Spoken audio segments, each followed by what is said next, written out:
السلام علیکم ورحمۃ اللہ وبرکاتہ۔ اعوذ باللہ من الشیطان الرجیم، بسم اللہ الرحمن الرحیم۔ وجاءوا اباهم عشاء يبكون قالوا يا أبانا إنا ذهبنا نستبق وتركنا يوسف عند متاعنا فأكله الذئب وما أنت بمؤمن لنا ولو كنا صادقين۔ صدق اللہ العلی العظیم۔ اللہم صل علی سیدنا ومولانا محمد النبی الأمی وعلى آلہ واصحابہ وبارک وسلم وصل علیہ۔ انتہائی معزز بہنوں اور بھائیوں، آج جن آیات مقدسہ پر درس قرآن ہو رہا ہے، یہ آیات مقدسہ 16 سے لے کر 20 تک ہیں۔ یہ آیات مقدسہ سورۃ یوسف سے ہیں، پارہ نمبر 12 ہے، اور یہاں پر سورہ مقدسہ کا رکوع نمبر 2 اور پارے کا رکوع نمبر 12 مکمل ہو جائے گا۔ اللہ رب العزت ان آیات کا فہم، ان کا شعور، اعلیٰ نظریہ عطا فرمائے، اور اللہ رب العزت اس پر عمل کی توفیق اور صلاحیت عطا فرمائے۔ گزشتہ درس میں حضرت یوسف علیہ السلام کے حوالے سے اللہ رب العزت نے یہ رہنمائی ارشاد فرمائی کہ آپ کے جو بھائی ہیں وہ حضرت یوسف علیہ السلام کے حوالے سے حسد کرتے ہیں۔ ان کے خیال کے مطابق والد محترم حضرت یعقوب علیہ السلام یوسف سے زیادہ پیار کرتے ہیں اور ہمیں نظر انداز کرتے ہیں، چنانچہ یہ چیز ان سے برداشت نہ ہوئی اور انہوں نے حضرت یوسف علیہ السلام کے خلاف سازش تیار کی، جس کے ذریعے سے انہوں نے 2 آپشن ڈسکس کی۔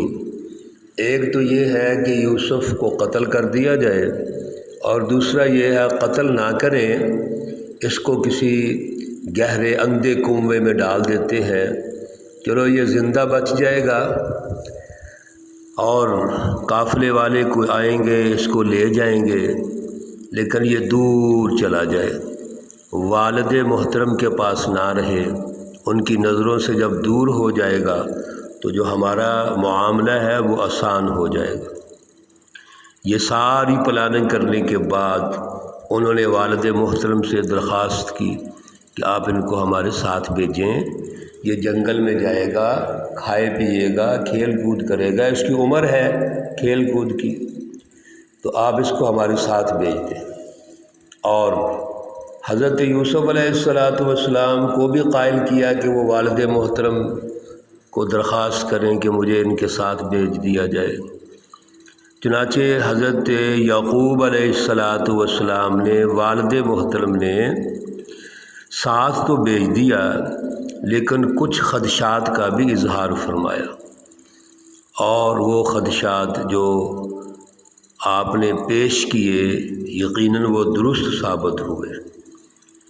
جنگل میں لے گئے، چلے گئے، اور پھر جو انہوں نے سوچا تھا، پلان کیا تھا، اسی کے مطابق حضرت یوسف علیہ السلام کو ایک ایسے کنویں میں ڈال دیا جو گہرا تھا، اندھا تھا، اور وہ اپنے پلان کے مطابق حضرت یوسف علیہ الصلاۃ والسلام کی قمیص کو اتار لیتے ہیں اور ایک بکری کا جو بچہ ہے اس کا ذبح کرتے ہیں، اس کا خون اس کو لگاتے ہیں، تو وَجَاءُوا أَبَاهُمْ عِشَاءً يَبْكُونَ، رات کے وقت یہ بھائی حضرت یعقوب علیہ الصلاۃ والسلام کے پاس آتے ہیں اور رو رہے ہیں۔ آہ و بکا کی آوازیں سن کر والد محترم باہر آتے ہیں کہ کیا ہو گیا ہے، کہیں بکریوں کا بھیڑوں کا نقصان تو نہیں ہو گیا؟ لیکن جب روتے ہوئے ان کو دیکھتے ہیں تو یوسف علیہ الصلاۃ والسلام تو موجود ہی نہیں ہے، تو فوراً دل میں کھٹکا پیدا ہوا کہ یہ تو وہی ہوا جو ہم سوچ رہے تھے، تو سوال کیا کہ یوسف کہاں ہے؟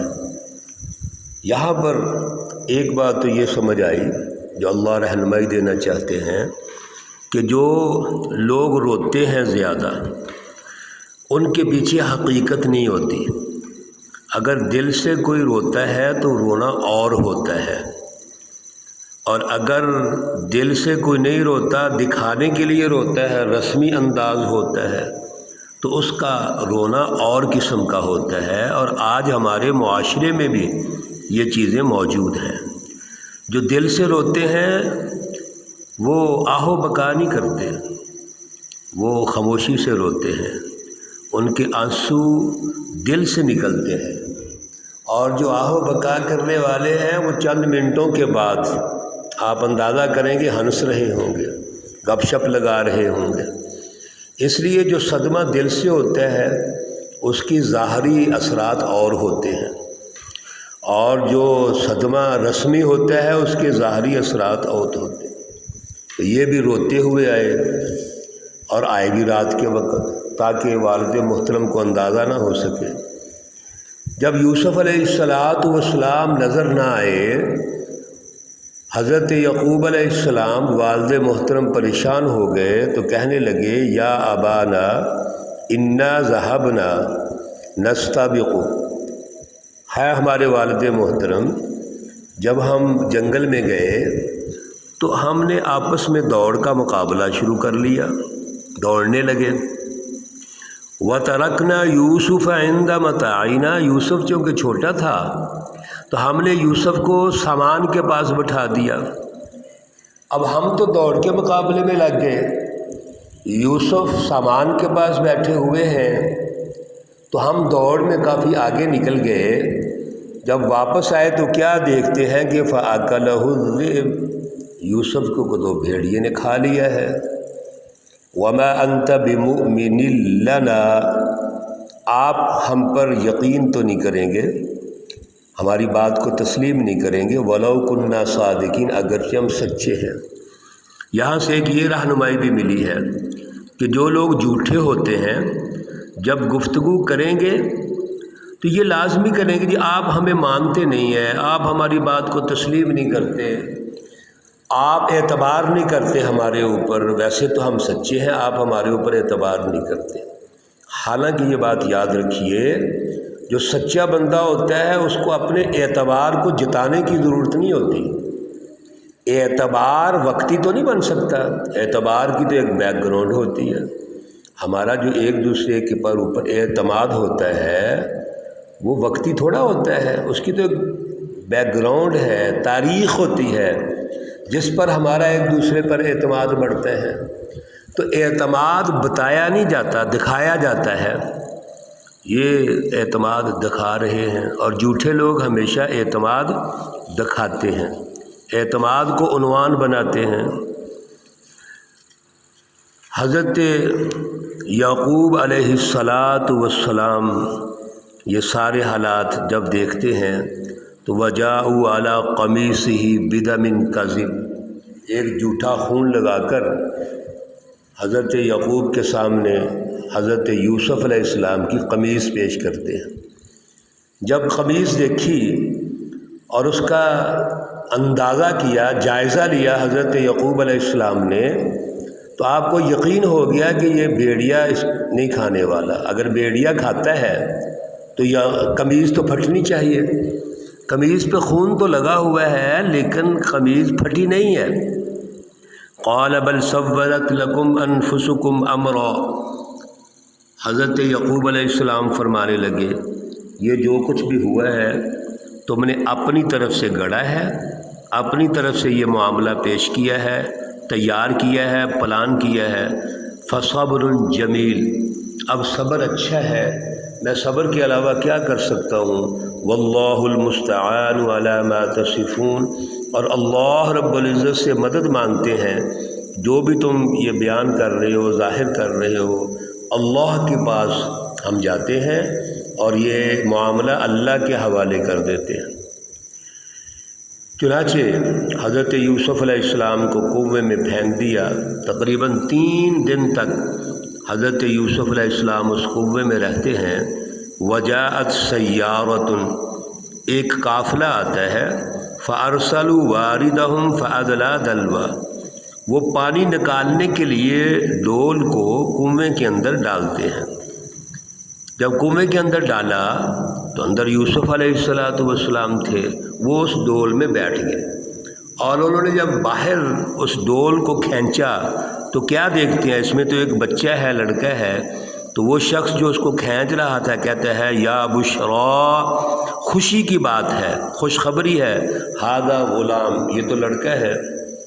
وَأَسَرُّوهُ بِضَاعَةً، اور اس نے اس کو مال تجارت سمجھتے ہوئے کہ ہم اس کو بیچ دیں گے، چھپا لیا۔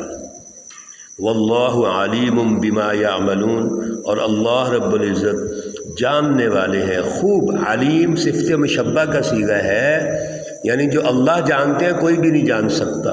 بما یعملون، جو کچھ وہ کر رہے تھے۔ اللہ کیا جانتے ہیں؟ اللہ رب العزت نے باقاعدہ ایک تدبیری نظام قائم کر دیا ہے، اس تدبیری نظام کو حرکت میں لے آئے تھے۔ برادران یوسف کیا چاہتے ہیں کہ یوسف کو یا قتل کر دیا جائے یا اس کو کنویں میں ڈال دیا جائے اور دور زمین پہ کہیں بیچ دیا جائے۔ اور یہ جو قافلے والے ہیں یہ کیا چاہ رہے ہیں کہ اب اس کو ہم مال تجارت بنا لیتے ہیں۔ اور اللہ رب العزت کیا چاہتے ہیں کہ یوسف کو یہاں سے نجات دلائیں گے اور پھر آہستہ آہستہ مرحلہ وار یوسف کو بہت بڑا بادشاہ بنا دیں گے، اللہ کا نبی بنائیں گے، بادشاہ بنائیں گے، اللہ رب العزت خزانوں کا مالک بنا دیں گے۔ یہ اللہ کی تدبیر ہے، اور دنیا کی جو تدبیر ہے وہ اس کے مطابق ہے۔ چنانچہ وَشَرَوْهُ بِثَمَنٍ بَخْسٍ دَرَاهِمَ مَعْدُودَةٍ، جب بھائیوں کو پتہ چلا کہ یوسف کو کنویں سے نکال لیا گیا ہے تو بھائی اکٹھے ہو کر 10 کے 10 بھائی وہ قافلے والوں کے پاس پہنچ گئے اور کہنے لگے یہ تو ہمارا غلام ہے، یہ بھاگا ہوا تھا اور ہم اس کو تلاش کر رہے تھے۔ قافلے والوں نے کہا ٹھیک ہے، اگر ایسے ہی ہے تو آپ ایسے کر لیں، ہمارے پاس سودے بازی کر لیں۔ چنانچہ بھائیوں نے حضرت یوسف علیہ السلام کو ان قافلے والوں کو بیچ دیا، لیکن کیسے بیچا؟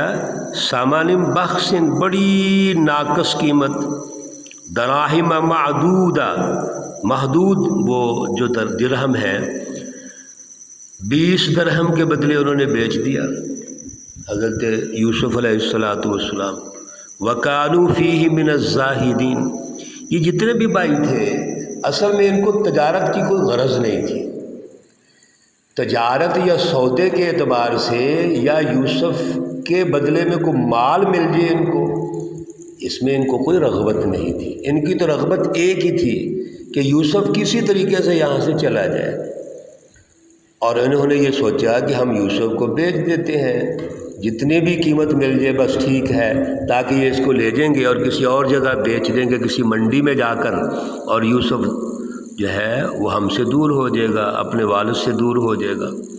یہ سارا نظام انسان جو سوچ رہے ہیں، اس کے بدلے میں اللہ نے جو تدبیری نظام سوچا وہی کامیاب ہوتا ہے۔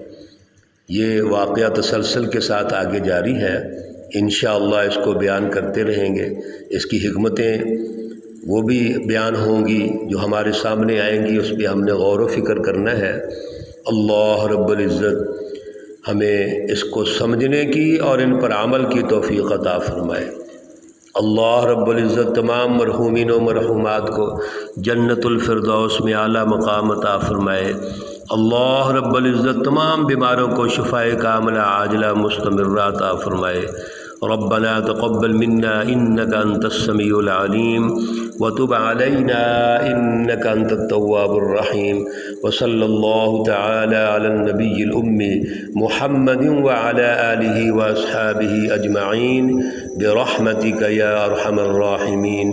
السلام علیکم ورحمۃ اللہ وبرکاتہ۔